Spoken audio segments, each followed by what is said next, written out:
Mission की तरफ से मैं आपका स्वागत करता हूँ।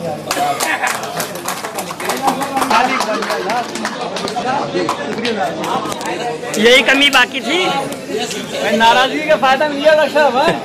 नहीं, ये नाराजगी नहीं होती। यहाँ पे जितने लोग बैठे हुए हैं वो मेरे दिल से जुड़े हुए हैं, और जिसके साथ दिल का रिश्ता हो जाता है उसी से शिकवे, गिले और शिकायतें भी होती हैं, और जो दिल से नहीं जुड़ा होता उससे तो कोई शिकायत भी नहीं करता, मुंह फेर के चले जाते हैं। माँ भी उसी से नाराज होती है जिससे बहुत प्यार करती है, बाप भी उसी से नाराज होता है जिससे सब प्यार करते हैं, भाई भी नाराज होते हैं क्योंकि वो बहुत प्यार करते हैं, बहन भाई से नाराज होते हैं वो बहुत प्यार करते हैं, और दोस्त भी उसी से नाराज होता है जो दोस्त से बहुत प्यार करता है। और आप भी मुझसे नाराज हो सकते हैं क्योंकि मैं आपसे बहुत प्यार करता हूँ। यहाँ पे तमाम सभी धर्मों के लोग मौजूद हैं, और दिल्ली माइनॉरिटी कमीशन का एक मकसद है कि हमारे दिल्ली के अंदर अमन रहे, चैन रहे और शांति के साथ हम सब रहें।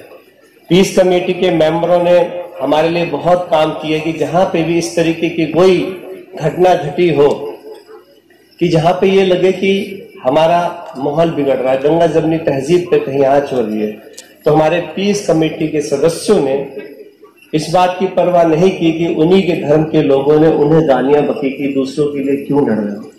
उन्होंने कहा कि मैं इसलिए नहीं लड़ रहा हूं, मैं तो इसलिए लड़ रहा हूं कि 1857 से क्रांति से लेकर सन 1947 तक उन लोगों ने इस देश के लिए कुर्बानियां दी हैं जिनको हम याद करें। चाहे उसमें हैदर अली का नाम हो, टीपू सुल्तान का नाम हो, रानी झांसी का नाम हो, बेगम हजरत महल का नाम हो, पेशवाओं का नाम हो, चाहे उसमें महात्मा गांधी का नाम हो, खान अब्दुल गफ्फार का नाम हो, चाहे उसमें पंडित जवाहरलाल नेहरू का नाम हो, मौलाना अब्दुल कलाम का नाम हो, चाहे उसमें भगत सिंह हो, अशफाकुल्लाह खान हो, ये सब वो धर्म से ऊपर उठकर इस हिंदुस्तान के लिए लड़ाई लड़ी थी।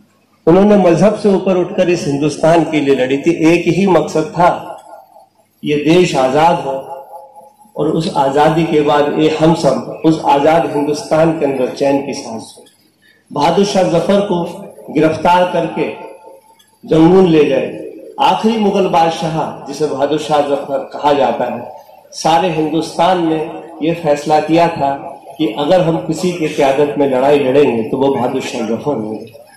सारे देश के लोगों ने, चाहे उसमें हिंदू हो, मुसलमान हो, सिख, ईसाई, बुद्धिस्ट, जैन, पारसी, किसी भी धर्म के लोग हो, एक मुसलमान बादशाह को क़यादत दी थी कि हम आपके नेतृत्व में हिंदुस्तान की लड़ाई लड़ेंगे, क्योंकि उन्हें यकीन था कि बहादुर शाह जफर इस मुल्क के साथ गद्दारी नहीं कर सकता। और उन्होंने इस बात से साबित भी किया कि अंग्रेजों के आगे झुके नहीं, चाहे उन्हें अपने पूरे खानदान को सर कलम करवाने पड़े। यही तो हिंदुस्तान की हमारी पहचान है। जब देश हिंदुस्तान आजाद हुआ तो बाबा भीमराव अंबेडकर ने संविधान बनाया। उस संविधान में एक बात कही गई कि सभी धर्मों को एक समानता का अधिकार दिया। जो आजादी से पहले समानता का अधिकार नहीं था, बाबा भीमराव अंबेडकर ने इस देश को समानता का अधिकार दिया। सभी धर्मों के लोगों को मिलजुल कर रहने का अधिकार दिया। सभी धर्मों के लोग कहीं पे भी आ जा सकते हैं, अपने धर्म के अनुसार पूजा पद्धति के हिसाब से अभी इबादत कर सकते हैं, पूजा कर सकते हैं, अपने लिबास पहन सकते हैं, अपना खान पान कर सकते हैं। ये संविधान हमें रोकने की इजाजत नहीं देता। तो जब संविधान हमें रोकने की इजाजत नहीं देता तो हमारे देश में से कौन से लोग हैं जो बाबा भीमराव अंबेडकर के सपनों को चूर चूर करना चाहते हैं, संविधान की धज्जियां उड़ाना चाहते हैं। तो मेरी ये गुजारिश है कि ऐसे लोगों से सावधान रहे। हमारे बीच में कोई भी ऐसे लोग हों जो मजहब की दीवार को तोड़ना चाहते हैं और ऐसी दीवार खड़ी करना चाहते हैं कि जहाँ पे लड़ाई झगड़े हो। इस हिंदुस्तान की सरजमी पे लड़ाई लड़ने की किसी को इजाजत नहीं है। ये देश हमने आजादी इसीलिए दीवानों में लड़ाई लड़ी थी कि सभी धर्मों के लोग एक समानता के साथ रहें। और हमारा संविधान बाबा भीमराव अंबेडकर ने जो दिया है उसमें इस बात का जोर देते हैं कि हम सब इस देश के नागरिक हैं, हम सब एक इंसान है भारत माता के। और वो जब सब कहते हैं कि भारत माता, तो मैं ये सोचता हूँ कि जब भारत माता की जो बात करते हैं, भारत सरजमी पे रहने वाले लोगों की बात करते हैं कि भारत माता की जमीन है, उस जमीन पे मंदिर भी है, मस्जिद भी है, गुरुद्वारे भी हैं। यहाँ से गंगा भी बहती, तो गंगा किस खेत में बहेगी ये भारत माता मना नहीं करती। उस जमीन पे, भारत माता की धरती पे हिंदू भी रहते हैं, मुसलमान भी रहते हैं, सिख भी, ईसाई भी, बुद्धिस्ट भी, जैन भी, पारसी। जब भारत माता की जमीन कोई भेदभाव नहीं करता तो नारे लगाने वाले क्यों भेदभाव?